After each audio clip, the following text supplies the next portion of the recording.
So here we are talking about quadratic functions. And remember, the parent quadratic function is y equals x squared. So in this video, we're going to look at the three things that you should be realizing about quadratic functions based on the lesson from chapter 4, section 1. So the first thing is if we look at this form y equals ax squared. Y equals ax squared. At this point, you should have taken some time and looked at some graphs and seen that some graphs are wider than others. And hopefully in your discussion of that, when you talked about those, you realized, well, you know, the wider business, sometimes a graph being wider or looking wider is actually when the graph is less high or less tall. And sometimes when a graph is what we think of as thinner or skinnier, the graph is actually taller. Okay, so what you should be realizing then about this is as the absolute value of a increases. And when I say increases, what I mean is it gets a little bit bigger than 1, gets larger than the number 1. As the absolute value of a gets larger than the number 1, what happens is it looks like two things, but it's really one in terms of the transformations that we need to discuss. As the absolute value of a gets larger than 1, the graph stretches vertically. Okay, this is called a vertical stretch. The graph stretches vertically. The other side of that, well, I did say it seems like two things are happening. You might think the graph gets thinner, the graph gets narrower, the graph gets skinnier. Well, it looks that way, okay? But technically what's happening is the graph's getting stretched vertically, okay? Going the other way with this, as the absolute value of a, and I could say gets smaller, but what I mean by this really, I forgot to write as the absolute value of a approaches 0, as it approaches 0, there's an interval in math that a lot of times we forget about, but between 0 and 1, there's really an infinite number of numbers in there, because we know we've got a half and a fourth and an eighth and so on, and we could keep splitting that up, and it's kind of mind-boggling that there's more numbers between 0 and 1 than there are in all of infinity, and that's a whole other debate. And you might think, well, that's not possible, but, well, that's another story. So anyway, as the absolute value of a approaches 0, the graph does the opposite of stretching. And the context, the contextual words that we're going to use, we say the graph compresses. The graph compresses. The graph will, in fact, look wider, but the right way to say this is that the graph compresses. Okay? So that there is one of the first things that you should realize about this y equals ax squared. Now, I think you probably also said, okay, so when we looked at this y equals ax squared, if we have just y equals x squared, we know the parent function looks like this. And when we had y equals negative x squared, the graph, hopefully you saw one or two of these as well, the graph looks like that. Okay, the graph essentially flips over. Well, flipping over, again, using the proper terminology, flipping over, what that's really called is a reflection. And here's our x-axis. It's called a reflection about the x-axis. It doesn't mean about means it's kind of hard to explain. About in this context just means around, okay? In this context, the word about means around. So if a is less than 0, we have a reflection. We have a reflection. What's that mean? It means the graph, the parabola that normally opens up, is going to be opening down, okay? So if a is less than 0, then in that case we have a reflection. So let me go ahead and just recognize all this stuff for you, get some of these lines out of the way. So if a is less than 0, we have a reflection. Okay? Again, as the absolute value of a gets larger than 1, the graph stretches vertically. As the absolute value of a approaches 0, the graph compresses. Okay? So there's really 2, 3, 4 big ideas, and those are a few of them. Okay?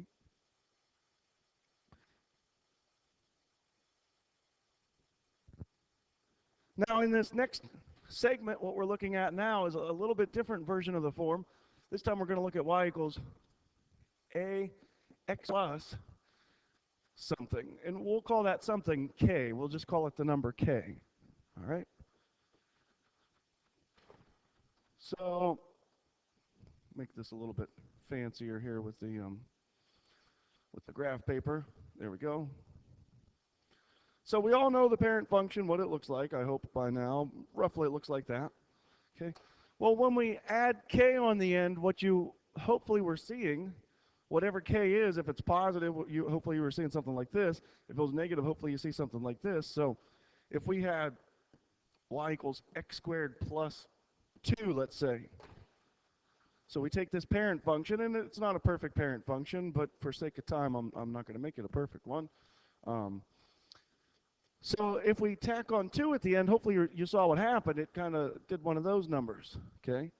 And similarly, let me make one more here. Similarly, if we had something like y equals x squared minus 5, hopefully you realize that that one's going to do something like this, okay?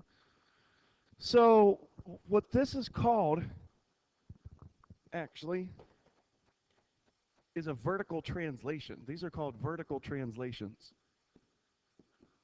The terminology is weird. In Algebra 1, it would have been probably acceptable to say, well, it moves. And in Algebra 2, it's acceptable to say that, but it's better to say it's a vertical translation. Okay? So yes, the graph moves. The graph remains static as far as its shape and size, relative shape and size, but the graph does, in fact, move or is translated vertically, and by vertically we mean, of course, up or down. Okay. One thing that I want to bring special attention to with this vertical translation is when we have a +2, the graph actually goes up 2, and that's what we would expect, and that's what happens. Okay. If it's a -5, the graph translates down 5, and again, that's what we would expect to happen. Okay. Now, in case somebody's wondering why that's the case, why the y's are going up 2, let me get out my little box here to cover some things up, and let me just show you real quick if I can do that. Get out my little purple box here. Okay. Let's just consider that green function for a minute. Y is found by taking x squared, so it's this green function that's the same place as our parent function. Y equals x squared. Now, x squared is how we find the y's. X squared is how we find the y's. Well, what it says is let's take all the y's and let's reduce them by 5. So let's take every single y value that we had, like this one, and like this one, and like this one, and let's reduce those by 5. Let's bring each one of those down by 5 units. 1, 2, 3, 4, 5. So we bring that one down by 5. And 1, 2, 3, 4. And we bring that one down by 5. And 1, 2, 3, 4. And we bring that one down by 5. And so what ends up happening is the y values are being decreased by 5. And that's why it kind of drags that thing down a little bit. Okay. Just for a second, if we could go back to the stretches, if we think about those, when we multiply x squared by something, let's look at this green one here. If we have y equals 3 times x squared, okay, what's happening, again, let me get my box out here, kind of cover up this 3 for a minute. Remember, y is found by squaring x. Well, when you say multiply that by 3, it's saying, you know what? This y value here, and again, it's kind of weird because, well, it's multiplying x squared by 3. I know, but x squared is how we find y. When we multiply that by 3, it says, let's take this y value and make it 3 times higher. So it looks like it went up 1, so then it's going to go up 1, 2. It's going to go up 3 times as much. So hopefully that kind of makes a little bit of sense as to why these things work the way they do. Okay. So far we've seen a vertical stretch, a vertical compression, we've seen reflection, and a vertical translation. The final part of this video, we'll see the other one and try to make sense of that.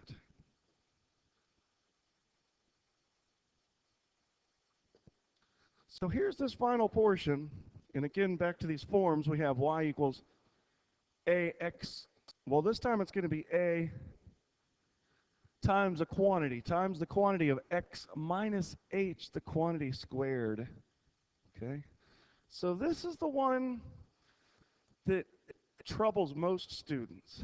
I hope that we can wrap our finger around what's happening with these. This is actually going to be called a horizontal translation. And you're probably going to say, well, the graph moved. Yeah, the graph moved. You're right about that. Okay, it moves horizontally. Yeah, and that's why it's called a horizontal translation. Okay. So I'm just going to try to get a little bit better parent function sketched here than I've had before. Not that I need it, but all right. So let's look at something like y equals the quantity of x minus 3, the quantity squared. Okay. Now, hopefully you kind of saw from using the TI Nspire what was going on here. Because it's a minus 3, you'd say, well, let's reduce some stuff by 3. A minus normally on the number line means let's go to the left. It means let's go to the left 3. Well, this is counterintuitive. What's that mean, counterintuitive? It's a big fancy word, counterintuitive. Counterintuitive.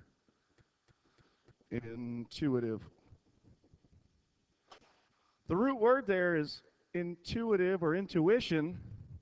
Intuition is thinking.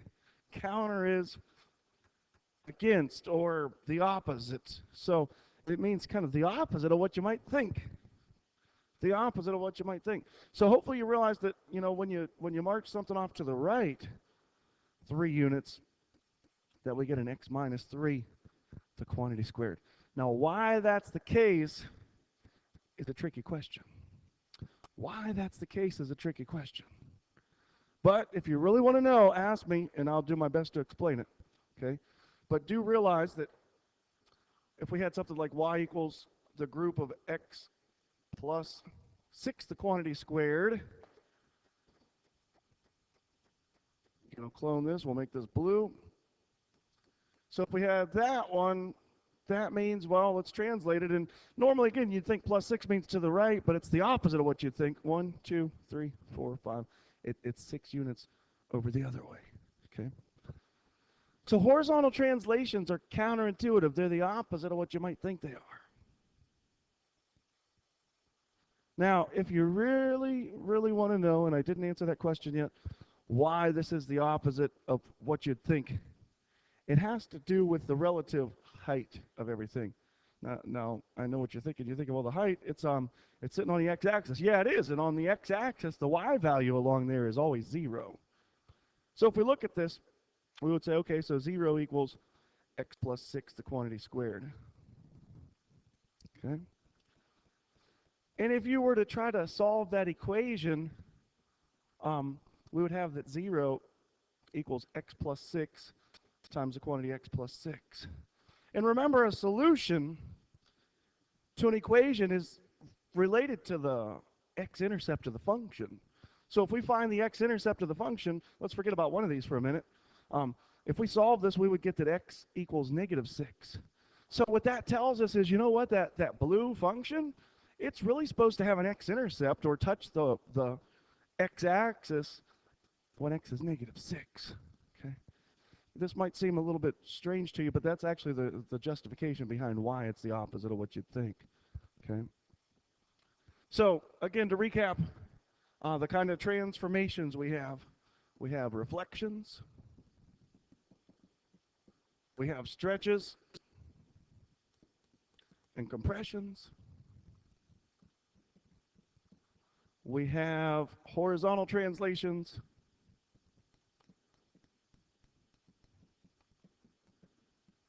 And finally, we have vertical translations. And so let me just kind of put a form beside each one. Reflection, we'd have y equals negative x squared. Stretches and compressions, we'd have y equals a x squared. Horizontal translations, we have y equals x minus h, the quantity squared. In vertical translations, we have y equals x squared plus k. And I'm going to put an asterisk beside horizontal translations because those ones, remember, those are counterintuitive. So if we were to put all this stuff together, especially the stretches, and the two kinds of translations, it leads us to where we need to be, and it's called vertex form of a quadratic function. Vertex form of a quadratic function. So vertex form of a quadratic function looks like this. Y equals a times the quantity x minus h, the quantity squared, plus k. For all real numbers, a, h, and k. And we do need to say that a can't equal 0. Okay. So that's where we're going to pick it up from live in your class. Hopefully this video kind of summarizes all the things we've talked about. And in your class, we'll look at some more examples. So it's been real, it's been fun. See ya.